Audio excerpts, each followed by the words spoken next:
Hi, I'm John Green. This is Crash Course World History, and today we're going to discuss the series of events that made it possible for you to watch Crash Course. And also made this studio possible, and made the warehouse containing the studio possible. A warehouse, by the way, that houses stuff for warehouses. That's right, it's time to talk about the Industrial Revolution. Although it occurred around the same time as the French, American, Latin American, and Haitian revolutions between, say, 1750 and 1850, the Industrial Revolution was really the most revolutionary of the bunch. No way, dude. All those other revolutions resulted in, like, new borders and flags and stuff. We've studied 15,000 years of history here at Crash Course Me from the past, and borders and flags have changed plenty, and they're going to keep changing. But in all that time, nothing much changed about the way we disposed of waste, or located drinking water, or acquired clothing. Most people lived on or very close to the land that provided their food. Except for a few exceptions, life expectancy never rose above 35 or below 25. Education was a privilege, not a right. In all those millennia, we never developed a weapon that could kill more than a couple dozen people at once, or a way to travel faster than horseback? For 15,000 years, most humans never owned or used a single item made outside of their communities. Simón Bolívar didn't change that, and neither did the American Declaration of Independence. You have electricity, Industrial Revolution. Blueberries in February, Industrial Revolution. You live somewhere other than a farm, Industrial Revolution. You drive a car, Industrial Revolution. You get 12 years of free formal education, Industrial Revolution. Your bed, your antibiotics, your toilet, your contraception, your tap water, your every waking and sleeping second, Industrial Revolution.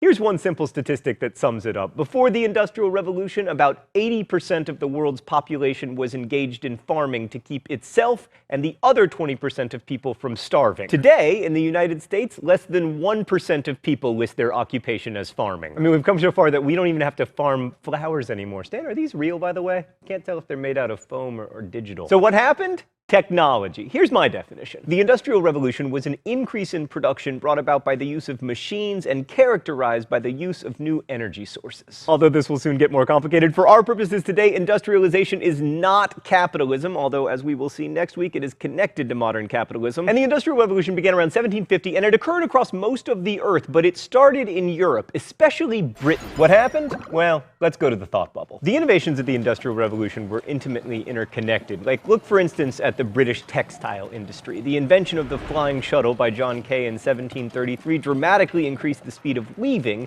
which in turn created demand for yarn, which led to inventions like the spinning jenny and the water frame. Soon these processes were mechanized using water power until the steam engine came along to make flying shuttles really fly in these huge cotton mills. The most successful steam engine was built by Thomas, they didn't name anything after me, Newcomen, to clear water out of mines, and because water was cleared out of those mines, there was more coal to power more steam engines, which eventually led to the fancying up of the Newcomen steam engine by James I got a unit of power and a university named after me Watt, whose engine made possible not only railroads and steamboats, but also ever more efficient cotton mills. And for the first time, chemicals other than stale urine, I wish I was kidding, were being used to bleach the cloth that people wore. The first of which was sulfuric acid, which was created in large quantities only thanks to lead-lined chambers, which would have been impossible without lead production rising dramatically right around 1750 in Britain, thanks to lead foundries powered by coal. And all these factors came together to make more yarn that could be spun and bleached faster and cheaper than ever before, a process that would eventually culminate in $18 Crash Course Mongol shirts, available now at dftba.com.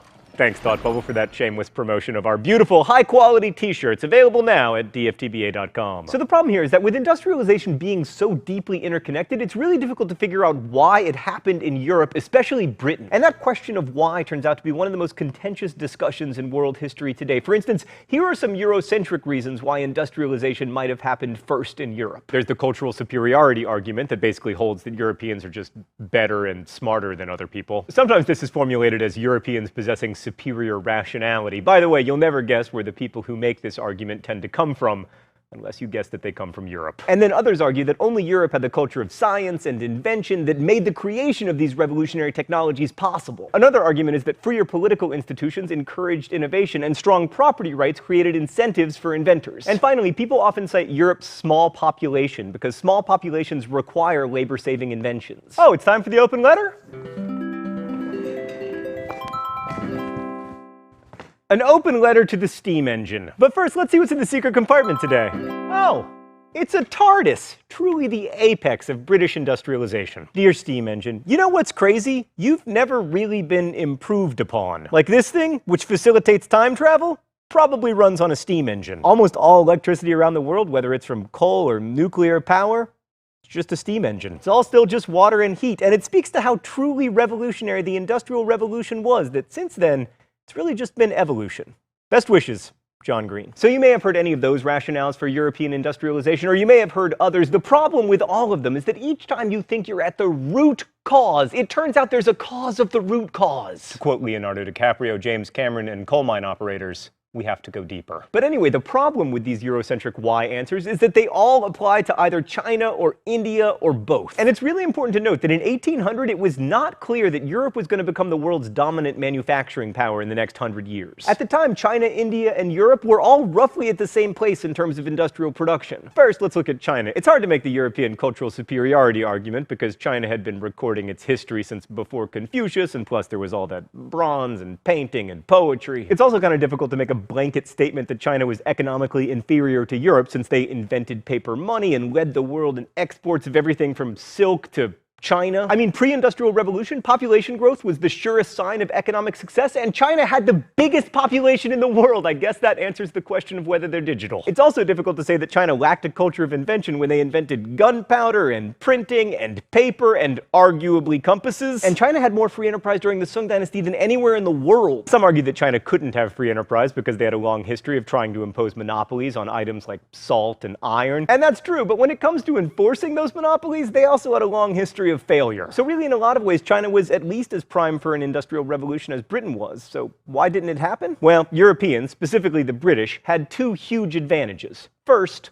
coal. When you trace the story of improved transportation or communication or industrial efficiency or better chemical manufacturing, it always comes back to coal. Because the Industrial Revolution was all about using different forms of energy to automate production. And England had large supplies of coal that were near the surface, which meant that it was cheap to mine, so it quickly replaced wood for heating and cooking and stuff. So that encouraged the British to look for more coal. The only problem with coal mining, aside from it being, like deadly and everything, is that the coal mines flooded all the time. I guess coal mining is also a little problematic for the health of the planet. But because there was all this incentive to get more coal out of the ground, steam engines were invented to pump water out of the mines. And because those early steam engines were super inefficient, they needed a cheap and abundant source of fuel in order to work, namely coal, which meant they were much more useful to the British than anyone else. So steam engines used cheap British coal to keep British coal cheap, and cheap British coal created the opportunity for everything from railroads to steel, which, like so much else in the Industrial Revolution, created a positive feedback loop.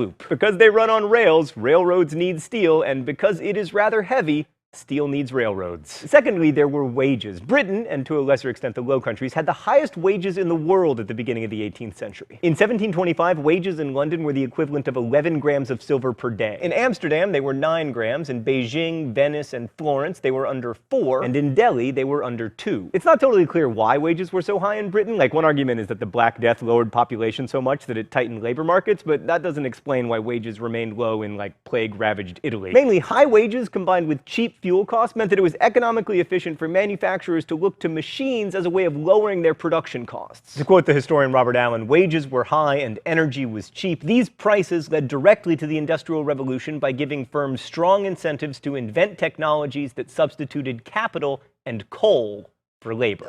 Stan, I'm a little worried that people are still going to accuse me of Eurocentrism. Of course, other people will accuse me of an anti-European bias. I don't have a bias against Europe. I love Europe. Europe gave me many of my favorite cheeses and cross-country skiing and Charlie Chaplin, who inspired today's Danica drawing. The fact of coal being near the surface in Britain can't be chalked up to British cultural superiority. But the wages question is a little different because it makes it sound like only Europeans were smart enough to pay high wages. But here's one last thing to consider. India was the world's largest producer of cotton textiles, despite paying basically the lowest wages in the world. Indian agriculture was so productive that laborers could be supported at a very low cost. And that, coupled with a large population, meant that Indian textile manufacturing could be very productive without using machines, so they didn't need to industrialize. But more importantly, from our perspective, there's a strong argument to be made that Indian cotton production helped spur British industrialization. It was cotton textiles that drove the early Industrial Revolution, and the main reason that Britain was so eager to produce cottons was that demand was incredibly high. They were more comfortable durable than woolens, but they were also cheaper because cottons could be imported from India at such a low cost. So Indian cottons created the market, and then British manufacturers invested in machines and imported Indian know-how to increase production so that they could compete with India. And that's at least one way in which European industrialization was truly a world phenomenon. For those of you who enjoy such highly contentious and thorny cultural historical debates,